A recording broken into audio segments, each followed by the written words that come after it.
this country. Choosing a leader like Abigail Spanberger is not just a smart hire, it is a demand that policies change and a recognition that personnel is policy.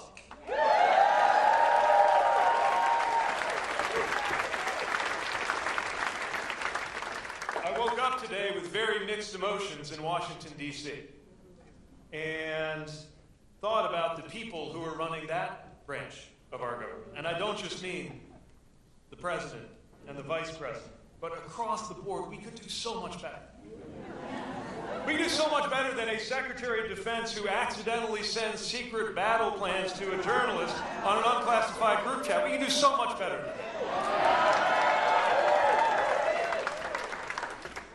When a Secretary of Homeland Security can't be bothered for 72 hours to launch search and rescue teams, just waiting for the go-ahead and the order to go help Americans as floodwaters rise in Texas, we know that we can do so much better. We can do so much better than a Secretary of Health who is doing his best to make hepatitis great again in the United States of America. A hell of a lot better than a Secretary of Education who gives a speech, and I'm not making this up, talks about the importance of, quote, A1. A1.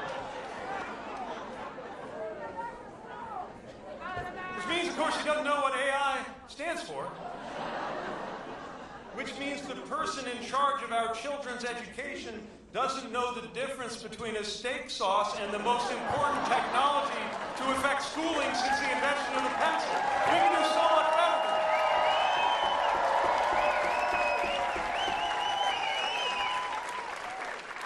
Don't even get me started on my successor, right?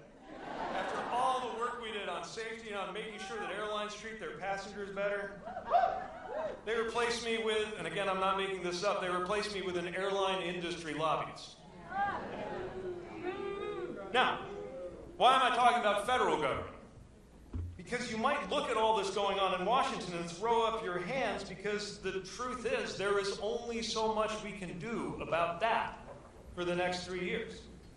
Or you could remember the importance of the fact that our system places so much power in the hands of the people you are about to elect, state leaders, from the governor on through to legislators and the other statewide offices, and know that you will never make the mistake of treating the presidency like the only office that matters.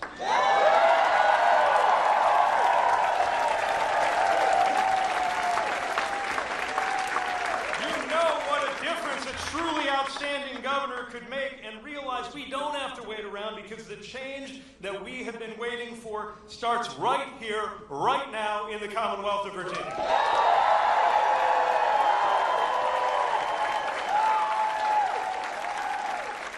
I've known Abigail Spanberger for years. We worked side by side to deliver the biggest infrastructure package in modern memory, delivering hundreds of improvements across Virginia alone.